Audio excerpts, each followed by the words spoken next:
Hello everyone, welcome back to my channel. My name is Mahi and today is day 9 of our 20 days IBPS PO challenge. Quack, quack, quack, quack, cuddles. इस बीच में मैंने 2 forms fill किए last time जो update दिया था उसके बाद। एक मैंने IBPS क्लर्क का फॉर्म फिल किया है यूपी से एंड मैंने SBI JA की बैकलॉग वैकेंसीज़ का फॉर्म फिल किया है न्यू दिल्ली से। मैं बहुत ज़्यादा कंफ्यूज थी between New Delhi and Chandigarh because 5 vacancies का फ़र्क था, बट फिर मैंने सोचा कि as I live in Delhi let's fill from Delhi itself. So मैंने दिल्ली से फॉर्म फिल कर दिया। One of you guys asked me in my last 2 videos to share my arithmetic notes, so I have completed whole of my arithmetic chapters and I'll be sharing the notes today itself. I'll be explaining my notes. अगर किसी को सिर्फ notes देखने हैं तो वो screenshot ले सकता है म्यूट करके, एंड अगर किसी को समझना है तो I will be showing the notes and explaining everything that I've written, and you can make your notes the same way or maybe add something or remove something if you find it not useful in my videos. And after watching the notes, if you like them please like the video and subscribe to the channel. And also अगर आपको reasoning और English के similar type के notes चाहिए तो please comment down. I'll be sharing, even if I get one comment, I'll be sharing my English and reasoning के notes too after perfecting them obviously. And मॉक्स I've been giving every single day. मैं 2 दिन IBPS PO के मॉक्स दे रही थी and 1 दिन IBPS clerk का mock दे रही थी। क्लर्क के मार्क्स देखने के बाद लग रहा था कि PO की तैयारी छोड़ के क्लर्क पे ही मूव कर लेते हैं, but I am not going to repeat that mistake again. मैंने लास्ट ईयर भी यही किया था एंड मैं IBPS PO के प्रीलिम्स में 1.35 मार्क्स से रह गई थी। So this time I am focusing fully on IBPS PO जब तक प्रीलिम्स नहीं हो जाता। उसके बाद में लेट्स सी, अगर प्रीलिम्स अच्छा जाएगा तो we will prepare for IBPS PO mains and SBI and IBPS clerk pre एक साथ, like 50% of the time. So अभी के लिए I will be showing you my notes. So this is where my quants note starts. Chapter 1 I took as percentage. इसमें मैंने convergence सारे लिख रखे हैं जो भी हमारे फ्रैक्शन से परसेंटेज के अंदर और परसेंटेज से फ्रैक्शन के अंदर कन्वर्जन होता है। एंड एंड में मैंने ये सब लिख रखा है। If A is what percent of B तो A अपॉन B इंटू 100 हो जाएगा। A is what percent less than B में दोनों का डिफरेंस, और जो ज़्यादा वाली वैल्यू होगी वो नीचे आएगी into 100, and B is what percent more than A में डिफरेंस, और जो कम वाली वैल्यू आएगी वो नीचे आएगी एंड इंटू 100। आप चाहो तो इनका स्क्रीनशॉट ले सकते हो। Next, I have written all the squares on one page and cubes on another. उसके बाद में I have written exponents. हालांकि this thing I don't think it is very useful, but I have still written it. So exponents I have written up to degree of 5 सबके लिखे हैं, 2 के up to degree of 8 लिखे हैं, but I don't really revise them. Then I have written tables. I was weak in tables, so I thought एक बार लिख के let's revise, तो मैंने एक बार tables लिख दी है। But honestly अगर 9 तक टेबल आती है तो उसके बाद मल्टीप्लिकेशन करना बेटर है मेरे लिए। सबकी अपनी अपनी चॉइस होती है। मेरे लिए multiplication is easier than remembering किसकी टेबल क्या थी, क्योंकि ऑलरेडी हमें स्क्वायर्स एंड क्यूब्स एंड ये सब चीज़ें याद रखनी पड़ती हैं। देन मैंने सम एंड एवरेजेस के फॉर्मूले लिख रखे हैं। फर्स्ट n नेचुरल फार्मूला का सम होता है n into n plus 1 divide by 2 and average होता है n plus 1 by 2। Similarly first n odd number, first n even number, perfect square and perfect cube, सबका फॉर्मूला मैंने लिख रखा है। You all can take a screenshot. Then कुछ और चीज़ें मैंने लिख रखी हैं जैसे कि A% of B is equals to B% of A। तो कहीं पे अगर हमें ऐसे दे रखा है कि 25% ऑफ 20 तो हम इसे 20% ऑफ 25 भी लिख सकते हैं। ये तो चलो स्मॉल वैल्यूज़ है तो हम इन्हें मेंटली भी कर सकते हैं, पर कभी कभी हमसे बहुत वियर्ड वैल्यूज़ के परसेंटेज पूछ लेते हैं, बट सामने वाला नंबर ईजी रहता है उसमें कन्वर्ट करने के लिए, परसेंटेज में कन्वर्ट करने के लिए, इसलिए वहाँ पे ये चीज़ें काम आ जाती है। देन अगर कहीं पे XY दे रखा है और उसका परसेंटेज दे रखा है तो उसको 99 से डिवाइड कर लेते हैं, लाइक 23.2323 ऐसे दे रखा है तो 23/99। प्राइस इनटू कंजम्पशन एक्सपेंडिचर होता है, और प्राइस जो है वो कंजम्पशन के इन्वर्सली प्रोपोर्शनल होता है। एक्सपेंडिचर हमारा हमेशा कांस्टेंट रहता है अगर हम इसे मान के चल रहे हैं तो। And income is equals to expenditure plus saving होती है। कई बार इन दोनों में कन्फ्यूजन हो जाता है कि कहाँ पे मल्टीप्लिकेशन करना है, कहाँ पे एडिशन करना है, इसलिए मैंने इन्हें इंपॉर्टेंट पॉइंट्स में लिख रखा है ताकि कोई कन्फ्यूजन ना रहे। देन सक्सेसिव परसेंटेज का फॉर्मूला होता है +- A +- B +- AB/100। If income increases expenditure increase are same, then अगर हमारी इनकम भी 20% से इंक्रीज़ हुई है और एक्सपेंडिचर भी 20% से इंक्रीज़ हुआ है तो हमारी सेविंग्स भी 20% से इंक्रीज़ होगी। Then we have profit and loss. ये तो मतलब बहुत बेसिक है, सबको पता होगा। मेरी फॉन्ट्स वीक है इसलिए मैंने एकदम स्टार्टिंग से नोट्स बनाए हैं। Profit is equals to SP minus CP and profit percent is equals to profit by CP into 100। Loss is equals to CP minus SP and loss percent is equals to loss by CP into 100। Discount is equals to mark price minus selling price, discount percentage is equals to discount upon mark price into 100 and markup is equals to mark price minus cost price and markup percentage is equals to markup upon cost price into 100।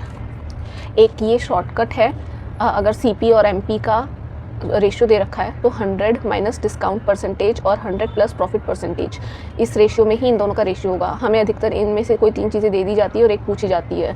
कभी ये 3 दे सकते हैं, ये पूछ सकते हैं, पर इन चारों में से अगर कोई 3 चीज़ दी हुई है तो हम इस रेशियो का यूज़ कर सकते हैं, ये भी इंपॉर्टेंट है। देन यहाँ पे बस प्रॉफिट एंड लॉस में मेरे पास इतने ही नोट्स थे एंड स्पीड टाइम डिस्टेंस वाले पेज मेरा भर गया था तो मैंने आगे की चीज़ें इसी पेज पे लिख ली। यहीं पे देख लेते हैं इसको। वैसे भी पेपर में तो चैप्टर वाइज क्वेश्चंस नहीं आएंगे, रैंडमली किसी भी चैप्टर के क्वेश्चन के बाद किसी भी चैप्टर का क्वेश्चन आ जाएगा। सो एलिगेशन होती है स्पीड टाइम डिस्टेंस में, अगर टाइम है तो यहाँ पे स्पीड आती है एंड स्पीड है तो यहाँ पे टाइम आता है। Then average speed total distance upon total time होती है एंड अगर सेम डिस्टेंस दिया होता है और हमें एवरेज निकालना होता है तो हमारा 2AB upon A plus B हो जाता है एवरेज डिस्टेंस, एवरेज स्पीड। फिर distance is equals to S1 S2 upon S2 minus S1 into time difference. ये सिर्फ और सिर्फ एक ही कंडीशन में यूज़ होता है, इसलिए मैंने इसको याद नहीं कर रखा क्योंकि ये उन क्वेश्चंस में है जहाँ पे डिस्टेंस पूछा जाता है या फिर फिक्स्ड होता है एंड कोई स्पीड और टाइम नहीं दिया जाता। ये वाला फार्मूला अगर आपको बेटर अंडरस्टैंड करना है जो मैंने लास्ट में बताया तो आप कौशिक मोहंती सर की स्पीड टाइम डिस्टेंस की 1 शॉट वाली वीडियो देख सकते हैं। मैंने उन्हीं से पढ़ा है एंड ये नोट्स कंप्लीट किए हैं। Time and work, time is equals to work upon efficiency. जब भी टाइम अवेलेबल होगा तो हम लोग LCM लेंगे और efficiency is inversely proportional to time.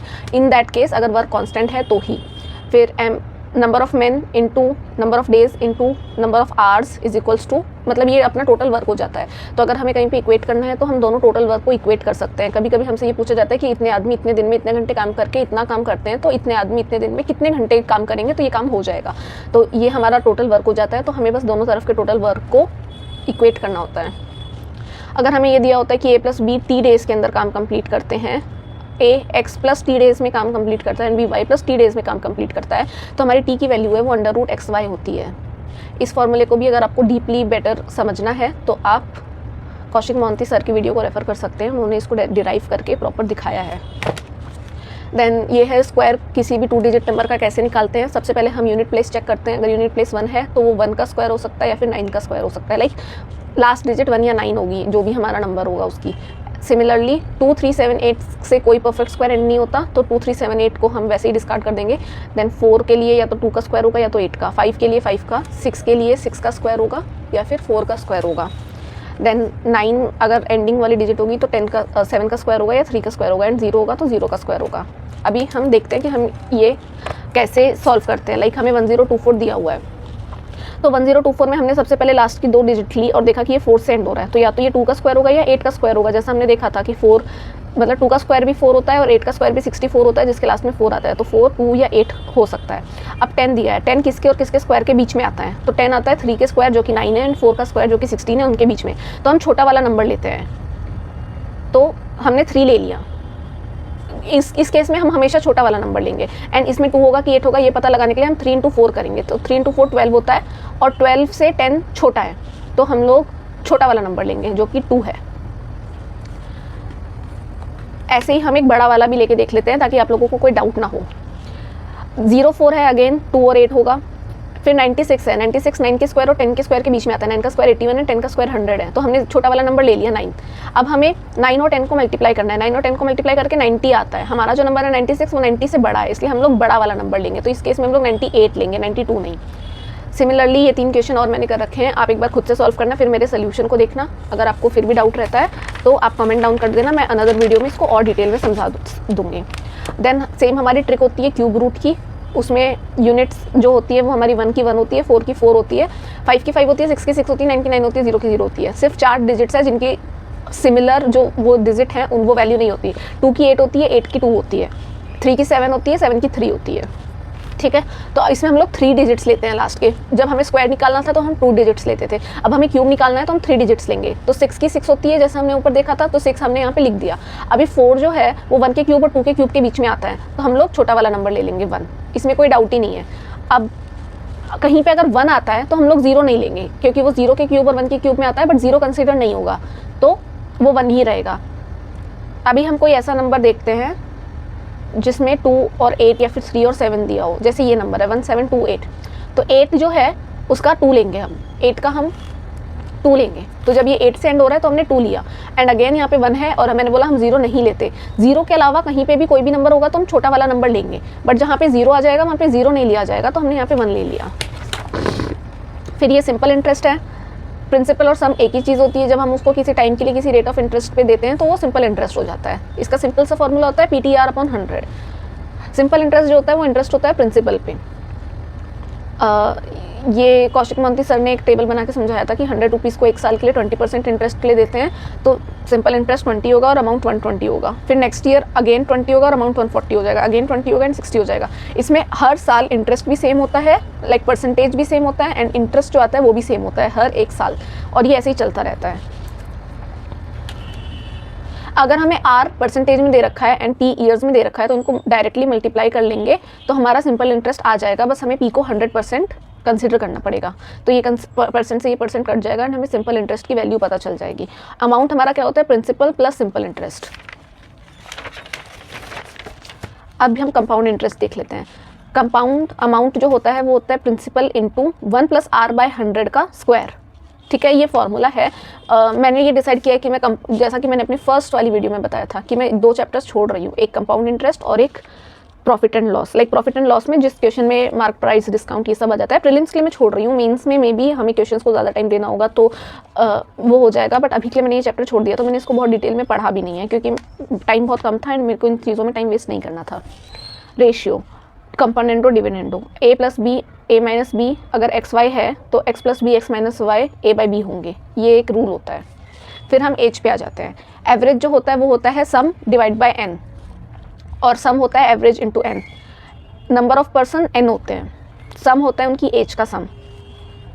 अगर एक पर्टिकुलर टाइम में 3 लोगों की एज का एवरेज A है तो 3 साल बाद उनका एवरेज A + 3 हो जाएगा। ये एक रूल है, ये बहुत सारे क्वेश्चंस में काम आता है। और हम लोग सोचते रहते हैं कि इंडिविजुअल की एज में प्लस करके फिर एवरेज निकालें, बट हम सीधा एवरेज के अंदर भी नंबर ऑफ ईयर्स प्लस कर देते हैं तो आंसर आ जाता है। एक ये है, अगर हाफ ईयरली है compound interest, half yearly compound हो रहा है तो हम लोग जो रेट है उसको हाफ कर देंगे और जो टाइम है उसको डबल कर देंगे। सिमिलरली अगर वो क्वार्टरली कंपाउंड हो रहा है तो हम लोग R को 4 से डिवाइड कर देंगे एंड टाइम को 4 टाइम्स कर देंगे। देन बोट एंड स्ट्रीम, ये नोट्स मैं आपको पहले दिखा चुकी हूँ बोट एंड स्ट्रीम वाले, बट अभी इनको वापस से कवर कर लेते हैं। तो speed of boat still water में हमने x मानी है एंड स्पीड ऑफ मैं ऐसी मान लेती हूँ, और करंट को मैं C ही मान लेती हूँ, फिर डाउन को D और अपस्ट्रीम को U, ठीक है। बट इन्होंने ऐसे बता रखा है कि डाउनस्ट्रीम स्पीड निकालने के लिए S + C करते हैं और अपस्ट्रीम निकालने के लिए S - C करते हैं। अगर हमें स्टिल वाटर के अंदर निकालनी है तो हम लोग D + U डिवाइड बाई 2 करेंगे, और अगर हमें करंट की स्पीड निकालनी है तो हम लोग D - U डिवाइड बाई 2 करेंगे। एवरेज स्पीड होती है 2 × UD plus divide by D + U। तो इस तरह से अगर हमारी स्टिल वाटर की स्पीड 7 है और करंट की 2 है तो 7 + 2 9 एंड 7 - 2 5 डाउनस्ट्रीम एंड अपस्ट्रीम हो जाएगी। देन ये कुछ एक्सपोनेंट्स के रूल्स हैं। A की पावर n × A की पावर m = A की पावर m + n, फिर ये डिवाइड में रहेंगे तो माइनस हो जाएंगे। अगर ये एक दूसरे के एक्सपोनेंट्स रहेंगे तो मल्टीप्लाई हो जाएंगे। ये दोनों अगर मल्टीप्लिकेशन में है और इनकी कुछ पावर है तो ये दोनों डिफरेंटली भी मल्टीप्लाई हो जाएंगे सेम पावर के साथ। सिमिलरली फॉर डिवीजन, A की पावर 0 1 होती है और A की पावर -n 1/A की पावर n होती है। देन ट्रेन के भी मैं आपको नोट्स पिछली वीडियो में दिखा चुकी हूँ, but let's cover them again. Concept 1 है डिस्टेंस का। अगर एक मैन है, पोल है, ट्री है तो डिस्टेंस 0 हो जाएगी उस चीज़ की। तो हमारी जो इन केसेस में हम लोग जो स्पीड = डिस्टेंस अपॉन टाइम में डिस्टेंस लेते हैं वो सिर्फ ट्रेन की अपनी खुद की लेंथ का डिस्टेंस होगा। अगर कोई स्टेशनरी थिंग है जैसे कि टनल, प्लेटफॉर्म, ब्रिज, तो उसकी खुद की लेंथ, ट्रेन की खुद की length plus train, platform, bridge जो भी होगा उसकी लेंथ, दोनों डिस्टेंस मानी जाएगी। और अगर कोई मोशन के अंदर है तो दोनों ट्रेन्स की लेंथ मानी जाएगी। स्पीड में ऐसा नहीं होता। अगर नॉर्मल स्पीड है, एक कोई ऑब्जेक्ट अपनी मोशन में है तो, बट रिलेटिव स्पीड के लिए 2 बॉडी साइमल्टेनियसली मोशन में होती है। अगर एक ट्रेन यहाँ से आ रही है और एक ट्रेन यहाँ से आ रही है तो इनकी स्पीड ऐड हो जाती है, और अगर दोनों ट्रेन सेम डायरेक्शन में चल रही है तो इनकी स्पीड माइनस हो जाती है। ऑपोजिट डायरेक्शन में ऐड एंड सिमिलर डायरेक्शन में माइनस। देन मैंने एक छोटी सी चीज़ में एक मॉक कर रही थी, तो मैंने लिखा था 1 स्कोर इज इक्वल्स टू 20। ये एक DI में आया था एंड उन्होंने स्कोर दे रखा था, एंड हमें डजन्स पता होते हैं, टन पता होते हैं, बट यूजुअली हमें स्कोर नहीं पता होता। तो मैंने ये यहाँ पे लिख लिया, इन केस मैं कभी भी रिवाइज कर रही रहूँ तो मेरे सामने आएगा तो मुझे याद रहेगा, तो मैंने आप लोगों को भी बता दिया। फिर मैंने कुछ कन्वर्जन्स लिख रखे हैं। अगर हम किलोमीटर पर आवर को मीटर पर सेकंड में कन्वर्ट करते हैं तो 5 डिवाइड बाई 18 से मल्टीप्लाई करते हैं, और मीटर पर सेकंड से किलोमीटर पर आवर में जाते हैं तो 18/5 करते हैं। इसको मैंने ऐसे याद किया है कि किलोमीटर पर आवर बड़ा है तो उसको छोटे से मल्टीप्लाई करेंगे तो छोटा हो जाएगा, और मीटर पर सेकंड छोटा है तो उसको बड़े से मल्टीप्लाई करेंगे तो वो बड़ा हो जाएगा। देन परसेंटेज को डिग्री में कन्वर्ट करते हैं तो 18/5 से मल्टीप्लाई करते हैं, एंड डिग्री से परसेंटेज में जाते हैं तो 5/18 से मल्टीप्लाई करते हैं। अगर A to B और B to A का हमें टाइम दे रखा है और मीटिंग पॉइंट पूछा है तो हम लोग T1 × T2 divide by T1 + T2 करते हैं। देन रेशियो एंड प्रोपोर्शन, ये कितने टाइप के रेशियोज होते हैं ये मुझे आज तक किसी मॉक में काम नहीं आया, बट आप लोग स्क्रीनशॉट लेके एक बार रीड कर सकते हैं। देन ये वही वाला केस है जो हमने एक बार पहले देखा था। उसमें हमने देखा था कि A/B = C + D / C-D है तो C/D A + B / A - B होगा। तो इन्होंने बस ये दूसरे तरीके से लिख दिया है। देन आई थिंक पार्टनरशिप में तो किसी को कुछ भी समझने की ज़रूरत नहीं है। मैंने इसके नोट्स भी क्यों बनाए हैं मुझे खुद नहीं पता। इसमें 3 चीज़ें होती है, कैपिटल, टाइम और profit. Capital into time profit होता है, दैट्स इट। इसमें कुछ भी समझने लायक नहीं है। I think partnership is one of the easiest chapter ever. Then मैं अपने बाकी के मेंसुरेशन के नोट्स भी दिखा रही हूँ। एज सच मैंने कुछ बहुत बड़ी चीज़ें नहीं लिखी है, अगर किसी को कुछ भी देखना है तो आप लोग देख सकते हैं। क्वाड्रेटिक इक्वेशन के अंदर फर्स्ट थिंग मैंने स्टार मार्क करके लिखी है कि हमेशा चेक करना है कि इक्वेशन लीनियर है कि क्वाड्रेटिक है। कभी कभी हमें लीनियर इक्वेशन दी रहती है, ये मेरे साथ 2-3 बार मॉक्स में हो चुका है। इसके बाद मैंने ये पॉइंट लिखा है, सॉल्व करने से पहले हमेशा देखना कि XY दिया है कि x² x y² y दिया है। कभी कभी हमें लीनियर फॉर्म इक्वेशन दी रहती है एंड x एंड y को कंपेयर करना होता है और हम लोग उसका पूरा क्वाड्रेटिक निकालने लग जाते हैं एंड उसका कभी क्वाड्रेटिक निकलता नहीं और हमारा टाइम वेस्ट हो जाता है। एंड बाद में हम लोग उसको देखते हैं तो हमें याद आता है कि ओह ये तो एक लीनियर इक्वेशन है। तो ये रूट्स हैं और ये हमारा सोल्यूशन है। तो अगर हम लोग सबसे पहले प्लस प्लस से चालू करते हैं। अगर दोनों पॉजिटिव दे रखे हैं like x² + x ax + c, अगर हमें ये दे रखा है ये दोनों सिंबल्स प्लस हैं तो हमारे दोनों रूट्स नेगेटिव होंगे। आई एम सॉरी, ये रूट्स हैं, ये क्वेश्चन है। अगर माइनस माइनस दे रखे हैं तो प्लस माइनस हो जाएंगे, माइनस प्लस दे रखे हैं तो प्लस प्लस हो जाएंगे, प्लस माइनस दे रखे हैं तो माइनस प्लस हो जाएंगे। अगर आपको ये याद करने में दिक्कत होती है तो आप कमेंट कर सकते हैं, मैं इसकी एक ट्रिक का शॉर्ट्स चैनल बना दूंगी एंड आपको कमेंट सेक्शन में ही उस शॉर्ट्स का लिंक दे दूंगी ताकि आप उस लिंक पे विजिट करके उसकी ट्रिक देख सकते हैं। तो अगर आपको ये याद करने में दिक्कत होती है तो प्लीज़ कमेंट डाउन। आगे मैंने बस कुछ क्वेश्चन सॉल्व कर रखे हैं, आप लोग चाहो तो एक बार इन्हें देख सकते हो और किसी में भी अगर आपको कुछ भी डाउट होता है तो आप कमेंट डाउन कर देना। एंड इसके बाद मैंने 75 to 100 स्क्वायर्स लिखे थे। ये मैंने एक सर की क्लास देखी थी एंड वो उसमें ये सब करा रहे थे तो मैंने कर लिया था, हालांकि ये मुझे एकदम यूज़लेस लगता है। देन मैंने नंबर सीरीज़ लिख रखी है कि डिफरेंस वाली नंबर सीरीज़ होती है, डबल डिफरेंस वाली होती है और जो भी फ्रीक्वेंटली यूज्ड पैटर्न है आप लोग एक बार ये सब भी देख सकते हैं। अब मुझे नहीं लगता कि नंबर सीरीज़ में भी कुछ पढ़ाने लायक होता है। देन परम्यूटेशन कॉम्बिनेशन के भी मैंने नोट्स बना रखे हैं, हालांकि प्रीलिम्स में परम्यूटेशन कॉम्बिनेशन के क्वेश्चंस बहुत कम देखने के लिए मिलते हैं। अगर आपको इनके डिटेल्ड लेक्चर चाहिए परम्यूटेशन एंड कॉम्बिनेशन के तो मैं बना सकती हूँ। इसी वीडियो में पूरा कवर कर पाना थोड़ा सा मुश्किल होगा। And that's it, these are my notes. यहाँ पे ये खत्म हो जाते हैं। एलिगेशन मैंने 5 चीज़ों का लिख रखा है।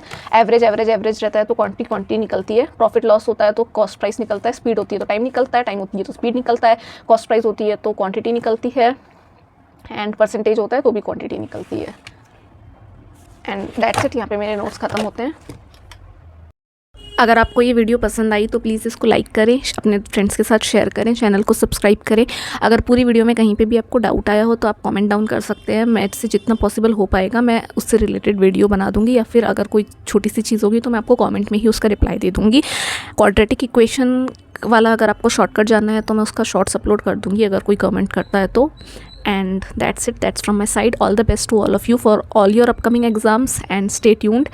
And I hope अगर आप ये वीडियो देख रहे हैं तो आप सब्सक्राइब भी करना चाहेंगे, so please सब्सक्राइब कर देना. Thank you very much. Have a great day ahead. All the best.